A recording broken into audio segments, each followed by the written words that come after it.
우리가 이 본문의 앞에 뒤를 통해서 참 믿음이라는 주제로 요한복음 4장을 통해서 말씀을 봤는데요. 오늘은 사마리아 이 여인의 그 믿음을 통해서 참 믿음의 길을 좀 찾아가는 그런 시간을 갖고자 합니다.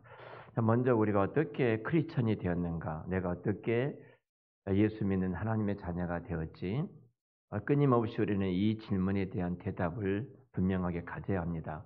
나는 어떻게 크리스천이 되었는가? 분명히 우리는 그 대답은 딱 하나죠. 예수 그리스도의 때문에, 예수님 때문에 라는 사실입니다. 내가 크리스천이 된 것은 누구 때문이라고요? 예수님 때문이다. 하나님 아들이 이 땅에 오신 이유는 우리가 영원히 계속될 그 끔찍한 노예 상태, 사단의 노예 상태로 이 땅에 살다가 영원히 지옥 갈 수밖에 없는 우리 인간들, 우리 모든 인간들, 그 사단에 인질되었던 우리들을 구출하시기 위해서, 우리를 구원하여 하나님의 자녀로 삼기 위해서 예수님께서 우리의 모든 죄를 십자가에서 지시고, 그리고 죽으시고, 그리고 다시 살아나시고, 그리고 부활하심으로 말미암아 우리에게 영원한 생명, 우리의 영원한 영생을 우리에게 그의 몸값을 다 치러 주시고 우리를 구원해 주셨다는 사실을 우리는 고백하고 믿고 있습니다. 예수님께서 죽은 자 가운데 살아나신 그 이유도, 예수님께서 하늘에 오르신 그 이유도, 그리고 예수님께서 영으로 성령으로 우리 가운데 이 땅에 다시 오신 그 이유도 딱 하나죠. 예수님께서 시간과 공간을 초월해 계신 그 예수님께서 영원히를 택한 자기 백성들을 구원하여 하나님의 자녀, 하나님의 백성을 삼기 위해서 우리를 불러 하나님의 자녀로 삼기 위해서 우리를 부르시어 영원한 생명을 주시기 위해서 주님께서 그 모든 구속의 일들을 이루셨습니다. 그러니까 나를 구원하기 위해서 이루셨던 하나님의 그 일들을 우리가 늘 기억하고 이 땅에서 내가 이 믿음이란 이 기적 속에 살아가는 그 축복받은 하나님의 백성이구나. 그래서 우리는 그 우리는 그 부르심에 대해서 믿음으로 반응할 수 있도록 은혜를 주셨고, 이 땅에 살아가는 우리들이 또 그 믿음으로 살아내야 합니다. 자, 우리에게 예수 그리스도를 구주와 주님으로 우리에게 주께서 은혜를 베풀어 주셨는데, 그 주님 때문에 우리는 크리스천이 됐고 우리 하나님의 자녀가 됐고 영원한 생명과 영생을 얻는 주의 백성이 되었습니다. 크리스천은 이제 우리는 하나님의 자녀고 또 하나님의 백성이고, 이 크리스천 말 자체가 우리는 예수 그리스도의 제자다 이 말하고 똑같은 말입니다. 그런데 예수님에 대한 믿음은 우리가 하나님의 자녀가 되기 위해서, 다시 말 하나님 나라의 현관에 들어가기 위해서 내가 뭐가 필요한 것이 아니었어요. 이미 하나님께서 그 문을 다 열어 놓으시고 그 문에 들어갈 수 있도록 모든 환경과 여건을 조성해 주시고 그 문에 또 우리가 들어가도록 하나님께서 역사하셔서 그 은혜로 우리가 하나님의 자녀가 되고 하나님의 백성이 되었습니다. 크리스천은 그래서 그리스도한 믿음으로 이 땅을 살아가는 하나님의 백성이다. 하나님의 자녀이다. 이렇게 말할 수가 있습니다. 그래서 우리는 그리스도 예수를 믿음으로 이제 시작했죠. 예수를 믿음으로 하나님의 자녀가 됐고 새 생명을 얻게 됐고, 또 그리스도 안에서 우리는 이 땅에 그리스도와 함께 그리스도를 통해서 믿음으로 우리의 삶이 유지가 되어지고 이 땅에서 믿음으로 주께서 기뻐하시는 그 삶으로 성장해가면서 살아가는 것이 하나님의 은혜로 우리가 모든 일들이 되어진다. 그래서 성경은 믿음으로 따라하지 아니한 모든 것이 죄다 그랬어요. 결국은 내가 믿음으로 하지 않는 것은 죄다. 그렇다면 우리는 그리스도를 구주와 주님으로 믿는 저와 여러분들은 예수님을 주님으로 모시고 크리스찬으로서 그 삶을 우리는 어떻게 살고 있는가를 늘 돌아봐야 돼요. 나는 어떻게 살고 있는가? 크리스찬으로서의 살고 있는가? 나는 정말로 믿음으로 살고 있는가? 이 부분에 대해서 늘 스스로에게 우리는 질문하면서 하나님의 은혜를 구해야 할 것입니다. 그런 측면에서 오늘 사마리아 여인 그리고 그 마을에 이루어졌던 놀라운 믿음의 역사가 있는데, 그걸 살펴보면서 우리가 얼마나 큰 믿음의 은총을 입고 이 땅을 살아가고 있는 사람들인가를 생각해 보도록 하겠습니다. 나의 행한 모든 일을 내가 행한 모든 일을 내가 행한 모든 일들을 내게 말했던 사람이 있는데, 그걸 알고 말하는 사람이 있는데 와 봐라. 이 인물은 그리스도다. 이렇게 수가성에서 예수를 만난 이 사마리아 여인이 그렇게 이야기를 하죠. 그리고 나서 이 여인이 예수를 만난 이후에 물동이를 버려두고 그 사마리아 수가라는 그 마을에 뛰어 들어가서 말하죠. 내가 어떤 분을 우물에서 내가 물을 기르러 가서 그분을 만나게 되었다. 근데 내가 그분을 한 번 봤을 뿐인데 내가 누구인가를 너무나 잘 알고 있더라. 내가 누구인가? 내가 5 남편이 있었지만 5 남자들이 있었지만 그들이 내 남편이 아니라는 것을 이런 내용들을 알고 있었다는 거죠. 나의 모든 내용은 다 알고 있었다. 내가 무슨 일을 행하고 있었는지 그분은 다 알고 있었다. 내가 어떤 자랑을 다 알고 있었다. 이렇게 말하면서 동네에 뛰어들어와서 그분을 내가 만났는데 그분은 메시아인데 그분은 예수라고 말한 메시아인데 이렇게 말하니까 그 마을의 모든 사람들이 예수님을 만나게 되어지죠. 그렇게 사람들이 예수의 말씀을 듣고 그들이 다 믿게 되었다. 이것이 오늘 본문의 내용이에요. 그리고 이제 이 사람들이 자기 동네에 예수님께서 들어오셔서 이제 그 마을에 요청하게 되어지고 그리고 이틀을 더 그 마을에 예수님께서 유하셨다. 이게 내용입니다. 그리고 이틀 동안 예수님 무엇을 하셨는가? 그들에게 또 말씀을 가르치셨어요. 말씀을 가르쳤는데 그 끝절에 이제 이렇게 말을 합니다. 42절에 그 여자에게 말하되 이제 우리가 믿는 것은 내 말로 인함이 아니니 이는 우리가 친히 듣고 그가 참으로 세상의 구주신 줄 내가 압니다. 이렇게 말을 하고 있어요. 자, 보죠. 여기서 우리가 지금 아주 중요하게 봐야 될 내용들이 있습니다. 먼저 예수님께서 이제 이 마을에 들어가게 되고 사마리아 이 여인이 이제 예수님을 소개하게 되잖아요. 그 소개한 내용이 39절이에요. 여자의 말이 내가 행한 모든 것을 그가 내게 말하였다 증언하므로 그 동네 중 많은 사마리아인이 예수를 믿는지라. 그가 나의 행한 모든 것을 내게 말하였다. 이 말, 나를 알고 있었다. 이미 나는 말도 하지 않았는데 내가 어떤 사람이라는 것을 그는 다 알고 있었다.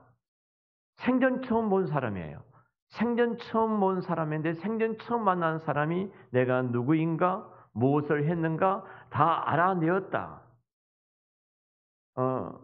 그러니까 이것에 관심이 초점이 맞춰져 있는 것 같이 되어 있죠. 그런데 사실은 쭉 넘어가서 29절에 보면요. 올라가 가지고 내가 행한 모든 일을 내게 말하는 사람을 와서 보라. 이는 그리스도가 아니냐 하니라고 말하죠. 자, 이 모든 말을 했던 사람이 누구인가?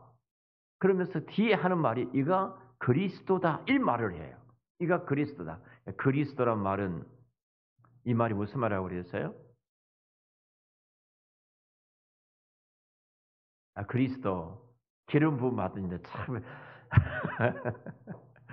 자, 헬라어로 그리스도고요. 히브리어고 메시아예요. 이 말은 우리말로 그대로 번역하면 기름 부음 받은 자. 기름 부음 받은 자는 삼직이라고 그랬죠. 왕과 제사장과 선지자가 세워질 때 기름을 부어서 안수해서 그들을 세우는 거예요. 그러니까 이 사역이에요. 그리스도란 말은 예수님이 누구라는 거예요? 그분이 왕이고 그분이 제사장이고 그분이 선지자다. 이 사역을 행하신 분이에요. 만왕의 왕이고 우리 죄를 짊어지자 대제사장으로서 하나의 어린 양이 되어서 우리의 죄를 짊어지고 하나님 앞에 나아가 대속의 은혜를 베풀어 주시고 예수님은 대선지자로서 말씀으로서 우리 가운데 거하신 분. 자, 그리스도라 이렇게 말을 해요. 그러니까 29절 고백을 근거로 해서 볼 때 자기 자신의 개인적인 신상의 문제에 관해서 속속들이 하고 있는 거예요. 뭐 척척 알아맞혀죠. 근데 이것보다 더 중요한 것은 이게 중요한 것이 아니라 그분이 누구라는 거예요? 그분이 그리스도다. 이 말을 하고 있어요. 그래서 급히 동네에 뛰어들어가 나의 과거, 내가 어떤 여인이고 내가 무엇을 하는 사람은 다 알아맞혔다. 이게 아니라 이렇게 말씀하신 분이 계셨는데 그분이 그리스도다. 자, 예수를 만나는 것이 참된 기적이잖아요. 자, 이 세상에서 여러 가지 기적을 일으킬 수 있는 사람들이 참 많이 있습니다. 우리 요즘은 무속인들이 판을 치니까요. 누가 이랬다, 누가 이랬다, 이 무속인들이 막 이곳저곳에서 이 일을 했다고 아주 나라를 좀 떠들썩하게 하고요. 성공이라는 사람은 3개월만 견디면 된다. 집사람이 하는 말이 두고 보자 이 새끼. 이 말이 맞는가? 어? 지금 난리가 아닙니다. 나라가. 일부분이. 다 나도 무속이. 영적으로 얼마나 지금 어두워졌는가, 이걸 지금 볼 수가 있죠. 자, 여러분 보세요. 옛날에 그 유리겔라라는 사람이 왔어요, 우리나라에. 이 초능력을 행하는 사람, 그 수저를 가지고 막 휘어버린 사람, 젓가락을 막 휘어버린 사람 붙들고, 초능력자가 있잖아요. 그 잠재력의 또 초능력을 시험해 보지 않았습니까? 그가 말하기를, 그때 이런 말을 했습니다.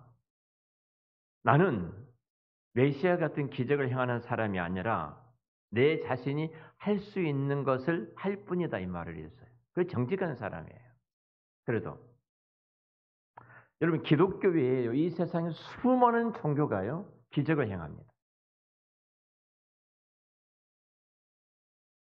그 미신적이 할지라도 종교라는 미명 안에 초능력을 행합니다. 사단은 그리스도의 세상의 모든 것을 다 동원해서 그 초능력과 초이적을 행하는 그 기적을 행하고 있지 않습니까? 기독교가 사람의 그 과거나 현재나 장래를 알아맞히고 기적을 행하는 그것만을 기독교가 말을 한다면 기독교나 기독교 아닌 그것들 사이에 무슨 차이가 있겠습니까? 아무런 차이가 없죠. 음. 기독교 위에도 정말로 많은 것에서 그 기적과 유사한 많은 일들이 일어나고 있는 것을 우리가 보지 않습니까? 음. 그래서 오늘 본문에서 이러한 문제에 대해서 분명한 입장을 지금 말해 주고 있는 거예요. 우리가 이 부분에서 정신을 차리지 않으면 안 돼요. 예수 믿는 사람도 무슨 대단한 무속인이 잘 맞히는 무속인인데 그 무속인은 가면은 이런 일이 있을 것이다. 행정관이 무속인이 있다 할 정도였다고 그러는데요. 참 세상은 그렇습니다. 뭐 하나 맞히고 뭐 하나 하면은 꼼짝없이 매여가지고 따라가게 된 것이 세상 아닙니까? 근데 기독교나 세상이나 만약 그것만 말한다면 똑같은 것이죠. 그래서 오늘 본문에서 분명한 이 입장을 정리해주고 있는데요. 그것이 41절과 42절이에요. 자, 41절과 42절을 다시 우리 함께 읽겠습니다. 시작. 예수의 말씀으로 말미암아 믿는 자가 더욱 많아 그 여자에게 말하되 이제 우리가 믿는 것은 내 말로 인함이 아니니 이는 우리가 친히 듣고 그가 참으로 세상의 구주이신 줄 알미니라. 다시 말하면 여인이 말하는 그 기적, 내가 말을 하지 않았는데 내가 누구인지, 내가 무슨 일을 행하는지 이 모든 것을 알아맞히니까 이 사마리아 여인은 꼬박 죽지 않겠습니까? 보자마자 너 이러이러를 하지. 여러분 여러분 길 걸어가는데요. 어떤 사람이 잠깐만 그래 나를 딱 그래 잠깐만 붙들고 당신 큰 죄 지었구만 회개해. 이러면 어떻게 하실래요? 대단하구나. 큰 죄를 안 짓는 사람이 아무도 없습니다. 아무도 없어요. 대단한 사람이구나. 자, 여러분 한번 생각해 보세요. 어떤 분이 당신 이제 교회 다닌다 하니까 예수 똑바로 믿어야 돼. 이렇게 말한다면 여러분 어떻게 하겠습니까?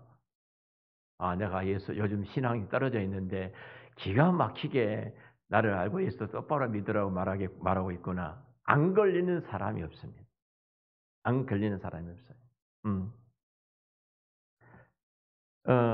사실 그 사마리아 여인이 지금 말하는 그 이적 이야기나 간증은 이래서 처음에는 그 사마리아 사람들이 그 기독교를 받아들이고 믿게 됐다는 거예요. 처음에는 그렇게 믿게 됐어요. 그런데 저들이 예수 그리스도가 이제 들어와서 2일 동안, 이틀 동안 저들과 함께 말씀을 나누고 저들과 교제하면서 그들이 하는 말이 뭐였어요? 직접 보고 믿게 됐다. 이 말을 하는 겁니다. 직접 보고 믿게 됐다. 자, 말씀이 되신 그리스도를 직접 만나니까, 그 기적보다도 더 중요한 것이 뭐라는 거예요? 보고 믿게 됐다는 거예요. 보고 믿게 됐다. 이거 기적이라는 거예요. 보고 믿게 되었다. 자, 이게입니다. 이게 이제 우리 어떻게 우리는 보지 않았잖아요. 보지 않았는데 우리 믿고 있잖아요. 저들은 지금 보고 믿었다 이 말씀하고 있는데, 자, 요한복음 1장에 보면은 예수님께서 이 땅에 오셨습니다. 말씀이 육신인데 우리 가운데 오셨지만 그분이 세상의 빛이지만 빛으로 오셨지만 사람들이 그 빛을 알아보지 못하고 영접지도 아니하더라 이렇게 말하죠. 빛을 알아보지 못해서 증거가 필요했습니다. 그렇잖아요. 빛이 왔는데 사람들이 빛을 알아보지 못해요. 빛을 알아보지 못하니까 내가 빛이라는 것을 증거해야 되잖아요. 그렇죠? 예수님이 그렇게 좋으신 분이라니까요. 아이 참. 빛을 알아보지 못하니까 빛으로서 예수님이 증거해야 돼요. 그래서 요한복음 2장에 뭐가 나타나요? 김종원 사님. 2장에 어떤 사건이 있어요? 가나 혼인잔치 기적이 나타나잖아요. 첫 번째 기적이라고 하잖아요. 물로 포도주를 만든 기적을 행하신 거예요. 자, 빛으로 예수님이 세상에 왔지만 그 빛을 알아보지 못하고 영접지도 않냐니까 빛이신 예수님께서 가나안 혼인잔치를 통해 포도주가 떨어졌을 때 물로 포도주를 만드는 기적을 행하셨어요. 그리고 이어서 성전을 정결케 하신 해적, 성전의 주인 되신 예수님께서 성전을 정결케 했다는 것은 성전이 어두워지니까 빛이신 예수님이 오심에도 불구하고 그 성전이 어두워지니까 예수님을 알아보지 못한 거예요. 그렇죠. 우리도 영적으로 눈이 어두워지면은 내가 어두워지면 빛이 내 앞에 오지만 내가 눈이 어두워지니 보지 못했던 것처럼 예수님의 성전을 정결케 하셨어요. 그리고 3장에 가면은 어떤 사건이 있어요? 니고데모의 사건이 등장을 합니다. 그 유명한 니고데모의 사건이 등장하는데요.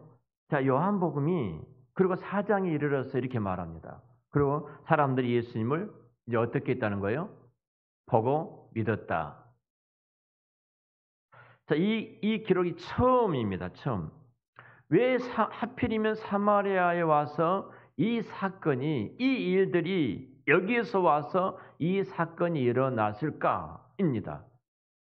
놀라운 것은 요한복음은 마태, 마가, 누가복음과 다르게 우리가 공감복음이라고 말할 때 마태, 마가, 누가복음과 다르게 예수님의 생애를 마태, 마가, 누가복음은 차례대로 기록했거든요.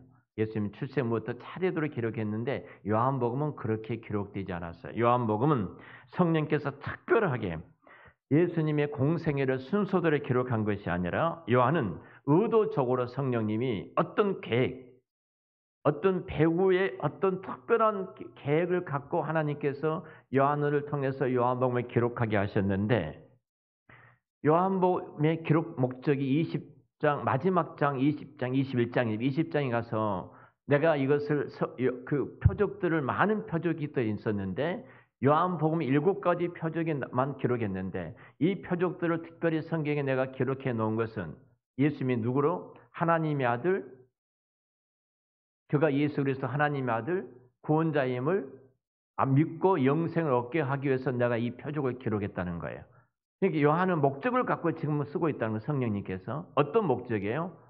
빛이 오셨지만 빛을 알아보지 못한 이들에게 빛으로서 예수님이 누구신가를 증거하기 위해서 여러 가지 사건들, 표적과 이적들을 행하신 이런 일들을 통해서 예수님이 누구신가를 나타내 주셨다. 그를 믿는 자들은 영생을 얻게 하기 위해서 이 표적을 기록하셨다.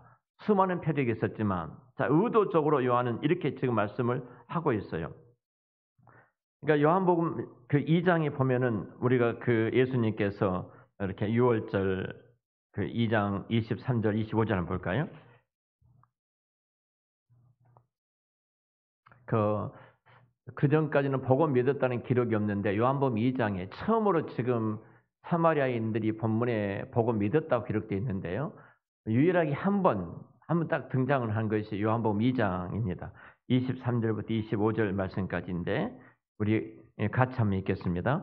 6월절에 예수께서 예루살렘에 계시니 많은 사람이 그의 행하시는 표적을 보고 그의 이름을 믿었으나 예수는 그의 몸을 그들에게 의탁하지 아니하였으니 이는 친히 모든 사람을 아시며 또 사람에 대하여 누구의 증언도 받으실 필요가 없었으니 이는 그가 친히 사람의 속에 있는 것을 아셨음이니라. 아멘. 자, 여기 보면은 표적을 보고 그의 이름을 믿었으나 이렇게 말하죠.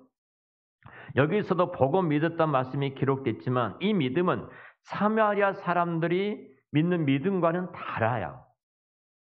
같이 지금 쓰는 단어가 아닙니다. 예루살렘에서는 예수님의 행하신 기적을 보고 믿은 사람들의 그 믿음이 사마리아 사람들의 믿음과 좀 다른 이유가 2장 요한복음 2장 24절 말씀처럼 예수는 그 몸을 저희에게 의탁하지 아니하고 이는 친히 모든 사람을 아셨기 때문이다. 이 말씀을 쓰고 있거든요. 그러니까 여기서 믿음에 대해서는 단서를 붙이고 있다는 거죠. 단서를. 그러니까 요한복음 4장에 보고 믿었단 말하고 요한복음 2장에 등장한 보고 믿었단 말은 다른 믿음이라는 거죠. 4장에 기록된 것은 예수를 믿는 것이 그가 세상의 구주시고 그리스도가 되는 것을 알았기 때문에만 그 행한 것이졌지만 요한복음 2장은 그렇지 않았다는 거예요. 그냥 호기심이에요. 기적에 초점이 맞춰져 있어요. 요한복음 2장에서는. 근데 그 4장에 넘어와서 4장 45절 말씀을 한번 우리 볼까요? 4장 45절 말씀을 우리 같이 한번 읽어보겠습니다. 다시 시작. 갈릴리에 이르심에 갈릴리인들이 그를 영접하니 이는 자기들도 명절에 갔다가 예수께서 명절 중 예루살렘에 하신 모든 일을 보았음이니라. 이거 말씀이에요. 내가 이 부분은 이 본문을 설명할 때 믿음을 설명할 때 말씀을 드렸으니까 제가 좀 말씀드리지 않겠습니다. 자세히 드리지 않겠습니다. 갈릴리 사람들이 예수님을 영접한 이유는 예루살렘에서 예수님께서 행하신 기적을 보았기 때문이었지 구원과 결부되는 어떤 믿음으로 예수님을 알아보았거나 구원과 관계된 예수님을 영접한 것은 아니었다는 사실이에요. 그렇기 때문에 이러한 안목을 가지고 이제 4장까지 우리가 2장, 3장, 4장까지 연결해 봐야 합니다. 먼저 요한복음 4장은 성령님의 간섭하심 가운데 요한으로 하여금 이 말씀을 기록하게 하셨는데요. 요한복음 1장에서 21장까지 읽을 때 요한이 기록한 순서에 시종여일하게 변함없이 일관되게 이렇게 요한복음을 관통하고 지적하고 끌고 가고 싶었던 한 주제가 있었어요. 요한의 의도를 우리가 그 숨겨진 의도와 의미를 읽게 된다면 여러분 어느 말씀보다 요한복음이 좀 더 우리가 쉽게 요한복음을 전체적으로 이렇게 접근하고 알아갈 수가 있습니다. 자, 1장부터 4장까지 예수님께서는 1장에서는 하나님으로 예수님 오셨지만 그 세례 요한이 이 예수님에 대해 소개를 하잖아요. 세례 요한이 예수님에 대해 소개를 합니다. 요한에 의해서 예수님의 증거를 하고 있고 그 요한에 의해서 예수님이 세례를 받으시죠. 이렇게 하나님이신 예수님께서 그 예수님의 종에 불과한 세례 요한에게 피조물이었던 세례 요한에게 하나님이신 예수님께서 이렇게 세례를 받으신 것을 소개하고 있어요. 이 대목만 볼지라도 우리 인간이 얼마나 하나님과 진리의 생명에 대해서 그 문외한인지를 잘 알 수가 있어요. 어떻게 감히 종이, 어떻게 감히 피조물이, 어떻게 창조자 하나님을 세례를 베풀 수 있겠습니까? 인간이 누구인가를 지금 이 사건을 통해서 보여주고 계신 거예요. 그 2장에 또 보면은 우리가 말씀드렸던 것처럼 가나 혼인잔치에서 물로 포도주를 만드는 기적을 예수님이 행하시지 않았습니까? 자, 이 사실을 누구만 알아요? 물로 포도주를 만든 기적을? 물도는 하인들이에요. 물도 가지고는 하인들만 하고 있습니다. 연회장은 하인들이 떠가지고 그 포도주를 맛보죠. 포도주를 맛보는데 그것이 어디서 났는지 알지 못합니다. 그렇죠. 연회를 주관하는 최고의 어떤 책임자가 포도주를 가지고 왔는데 예수님의 하인들이 가지고 왔는데 그 포도주를 먹는 순간 이 연회장은 너무 맛있는 포도주를 먹게 되는 거예요. 예수님으로 말미암아서 무너졌던 그 혼인 잔치가 회복이 되고 잔치가 다시 흥이 돋아지는 축제의 잔치로 바뀌어지는데 이 모든 축복을 사람들이 누리면서도 이것이 누구로부터 말미암는지 아무도 알지 못했다. 누구만 알았다? 물 떠가지고 왔던 하인들만 알고 있었다 하는 겁니다. 그 잔치에 도취되어서 그 흥에 도취되어서 즐거워할 뿐이지 예수 그리스도가 이 일을 행하셨던 그리스도가 누구인가를 아무도 알지 못했어요. 자, 그리고 3장입니다. 3장에 넘어오면 제가 말씀드렸던 것처럼 니고데모 사건이 등장하지. 당시에 이 니고데모는 최고의 이스라엘의 지식층이었습니다. 대단한 학문과 지식을 갖고 있었던 사람입니다. 그는 선생이었고 종교가였던 지도자였던 니고데모가 등장을 합니다. 대단한 신분의 사람이 예수님께 나왔습니다. 예수님께 나왔던 예수님이 이런 지하에 뭐라고 그래요? 너는 다시 태어나지 아니하면은 다른 방법이 없다. 다시 태어나야 된다. 이 말을 하는 거예요. 자, 좀 이 말을 우리가 좀 쉽게 좀 설명을 한다면 이렇게 설명을 해볼 수가 있을 것입니다. 내가 차 사고를 당했어요. 차 사고를 당했는데 내가 고치려고 이 차를 가지고 내가 정비소에 갔습니다. 정비소에 갔더니 정비소 그 공장에 사는 말이 새 것 사시죠 이렇게 말을 해요. 새 것 사십시오. 그렇다면 이게 무슨 말이에요? 이게 당신이 지금 사고 난 이 차는 손을 댈 수 없게 망가졌기 때문에 고쳐도 소용이 없습니다. 고칠 수가 없습니다 이 말이에요. 그게 새로 사라 이 말이에요. 그런데 인간 중에 최고의 수준권의 니고데모가 왔는데 학문적으로 나를 따라오지 못할 정도로 대단한 학문을 갖고 당시의 지도자였고 선생이었던 니고데모가 예수님께 왔는데 예수님께서 새 차를 사야 하다는 것처럼 말씀하신 거예요. 너 다시 태어나야 된다. 너가 많은 학문을 갖고 지식을 갖고 대단한 종교적인 지도자로서 너가 서 있다 할지라도 너는 다시 태어나야 돼. 그리고 나서 4장이 등장한 겁니다. 요한복음 4장이. 그러니까 요한복음 4장은 굉장히 중요한 거예요. 단순히 사마리아 여인의 사건이 기록되어 있고 그 마을 사람들이 예수를 믿게 되었구나 하는 정도가 아니라는 겁니다. 이 4장이 성령 하나님께서 요한으로 하여금 이 말씀을 기록하게 하실 때는 정말 어떤 의도를 갖고 간섭하시면서 이 말씀을 기록해 가고 계시기 때문에 이 4장을 우리는 아주 중요하게 성령님의 의도를 깨닫고 이 안에서 보화를 찾아내야 돼요. 자, 우리 3장, 3장으로 넘어가서요. 3장 31절부터 36절 말씀까지 우리 같이 한번 읽어보겠습니다. 시작. 이로부터 오시는 이는 만물 위에 계시고 땅에서 난 이는 땅에 속하여 땅에 속한 것을 말하느니라. 하늘로부터 오시는 이는 만물 위에 계시나니 그가 친히 보고 들은 것을 증언하되 그의 증언을 받는 자가 없도다. 그의 증언을 받는 자는 하나님이 참되시다는 것을 인쳤느니라. 하나님이 보내신 일은 하나님의 말씀을 하나니 이는 하나님이 성령을 한량없이 주심이니라.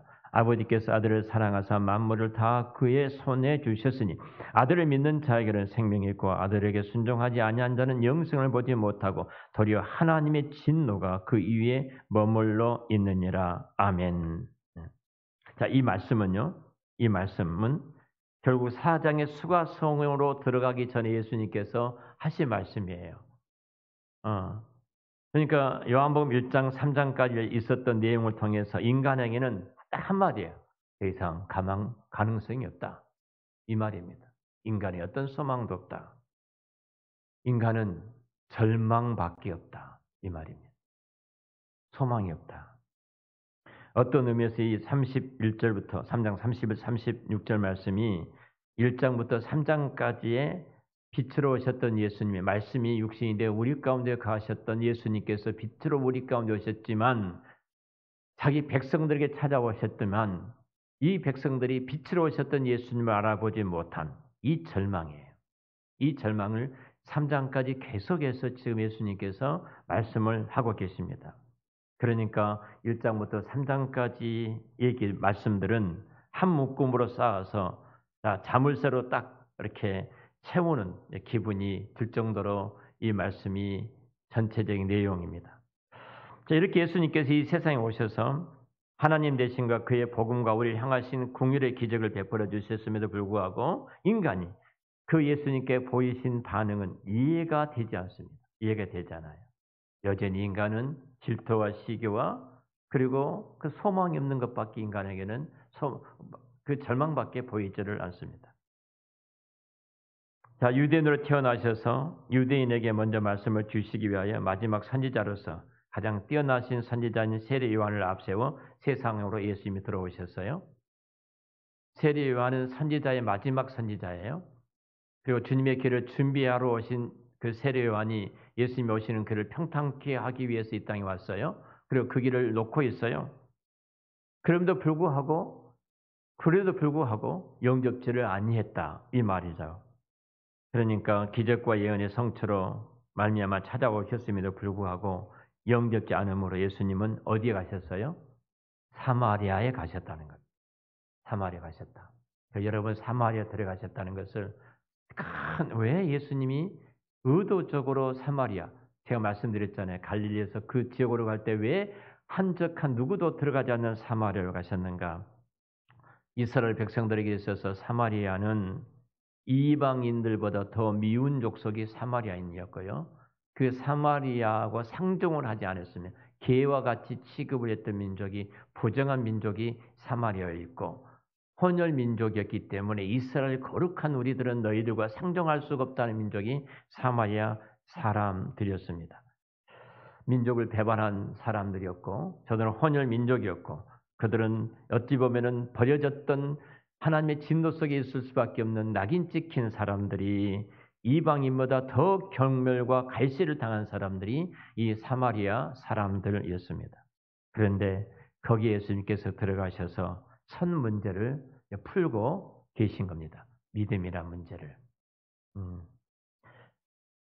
예수님께서 오셔서 이루셔야만 했던 그 복음의 결실을 왜 하필이면 여기에서 맨 처음으로 풀고 그 결실을 맺고 계시는가? 여기에 사마리아 사건이 중요하게 있습니다. 다음 시간에 사마리아 이 사건을 말씀을 드리도록 하겠습니다. 안 오시면 또 듣지 못합니다. 네. 사마리아. 우리 사마리아가 단순한 사마리아가 아니라는 사실을 알고 우리는 기적은 영적인 가치로 이해해야 되는데요. 인간은 그런 기적을 영적인 가치로 이해할 수 있는 능력이 우리에게는 없습니다. 그래서 사마리아 사건을 통해서 그 믿음이라는 선물이 얼마나 위대하고 우리가 세상 모두를 주고도 바꿀 수 없는 그 믿음의 선물로 받았던 것이 얼마나 큰 복인가. 그 복됨을 우리가 깊이 생각하고 누리는 여러분들이 되시기를 축원합니다. 기도하겠습니다.